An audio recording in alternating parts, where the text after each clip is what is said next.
Thank you. When I came into office, I promised to look at the world's challenges with open eyes and very fresh thinking. We cannot solve our problems by making the same failed assumptions and repeating the same failed strategies of the past. Old challenges demand new approaches. My announcement today marks the beginning of a new approach to conflict between Israel and the Palestinians. In 1995, Congress adopted the Jerusalem Embassy Act, urging the federal government to relocate the American embassy to Jerusalem and to recognize that that city, and so importantly, is Israel's capital. This act passed Congress by an overwhelming bipartisan majority and was reaffirmed by a unanimous vote of the Senate only 6 months ago.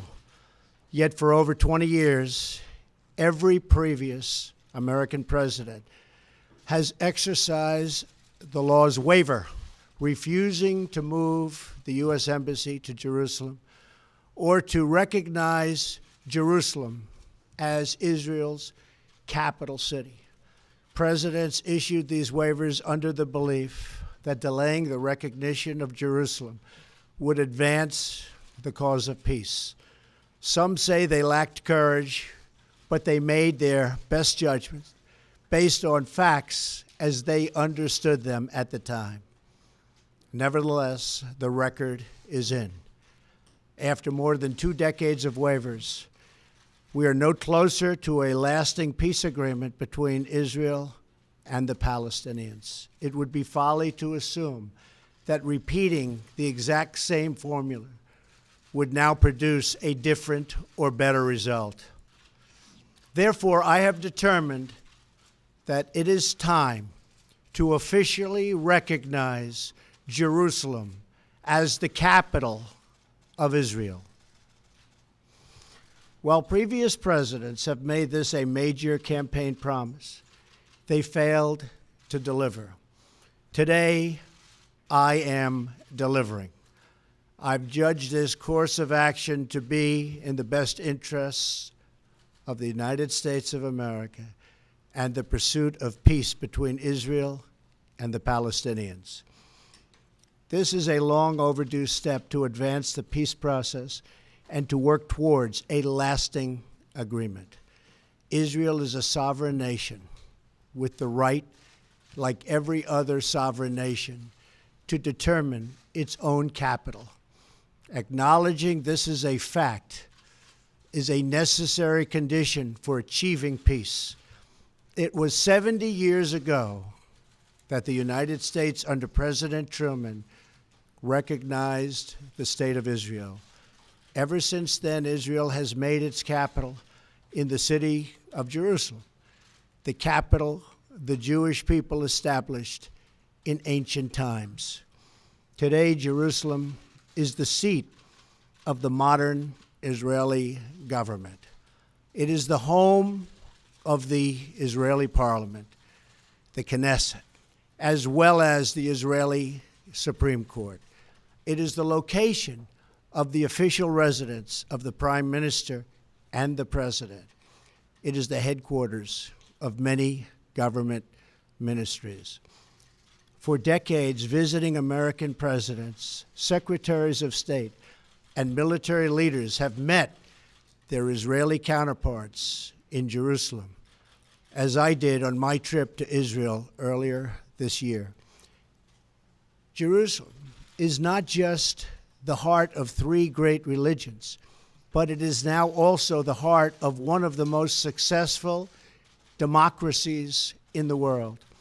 Over the past 7 decades, the Israeli people have built a country where Jews, Muslims, and Christians, and people of all faiths are free to live and worship according to their conscience and according to their beliefs. Jerusalem is today, and must remain, a place where Jews pray at the Western Wall, where Christians walk the stations of the cross, and where Muslims worship at Al-Aqsa Mosque.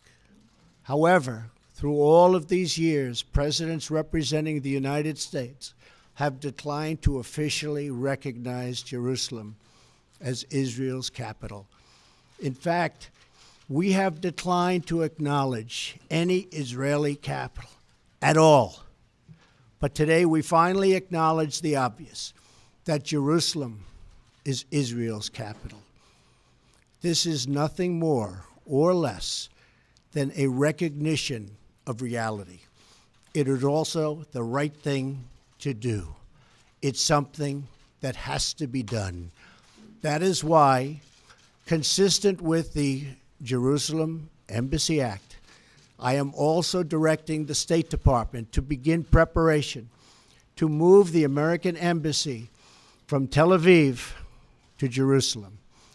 This will immediately begin the process of hiring architects, engineers, and planners so that a new embassy, when completed, will be a magnificent tribute to peace.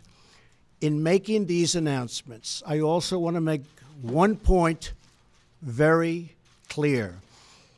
This decision is not intended in any way to reflect a departure from our strong commitment to facilitate a lasting peace agreement. We want an agreement that is a great deal for the Israelis and a great deal for the Palestinians. We are not taking a position of any final status issues, including the specific boundaries of the Israeli sovereignty in Jerusalem or the resolution of contested borders. Those questions are up to the parties involved.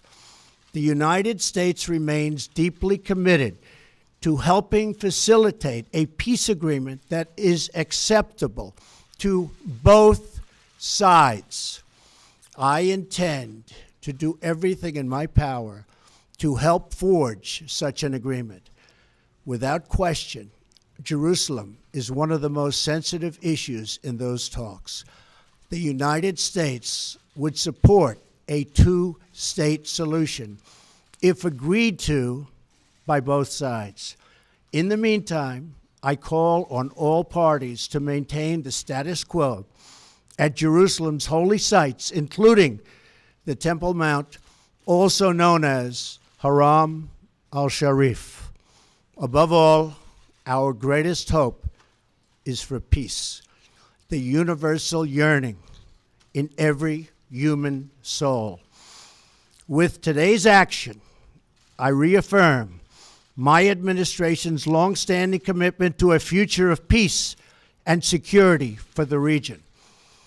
There will, of course, be disagreement and dissent regarding this announcement. But we are confident that ultimately, as we work through these disagreements, we will arrive at a peace and a place far greater in understanding and cooperation.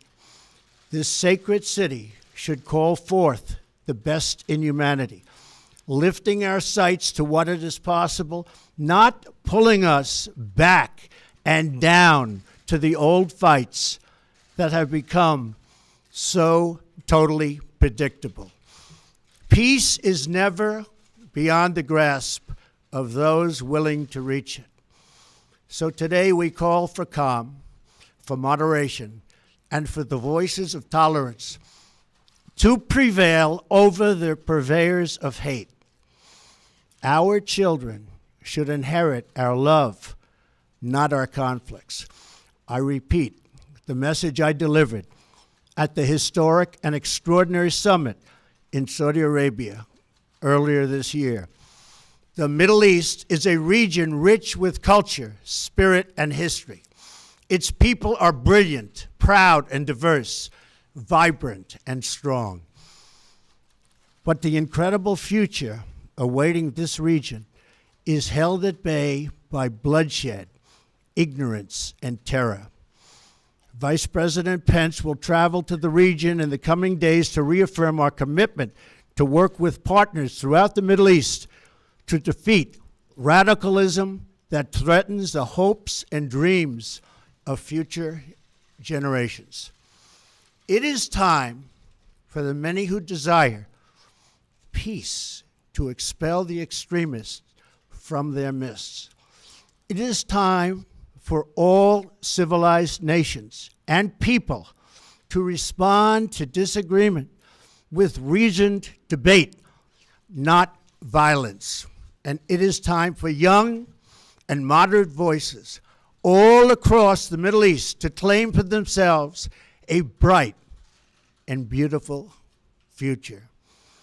So today, let us rededicate ourselves to a path of mutual understanding and respect. Let us rethink old assumptions and open our hearts and minds to possible and possibilities.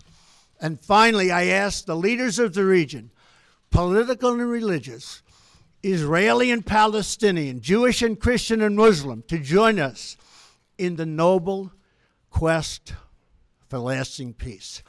Thank you. God bless you. God bless Israel. God bless the Palestinians. And God bless the United States. Thank you very much. Thank you.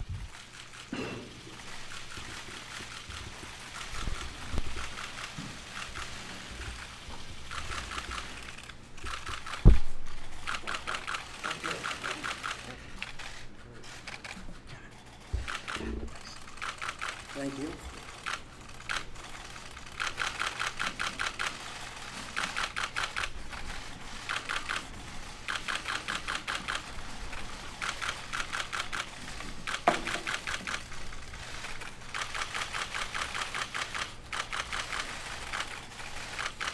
Thank you very much, everyone. Thank you.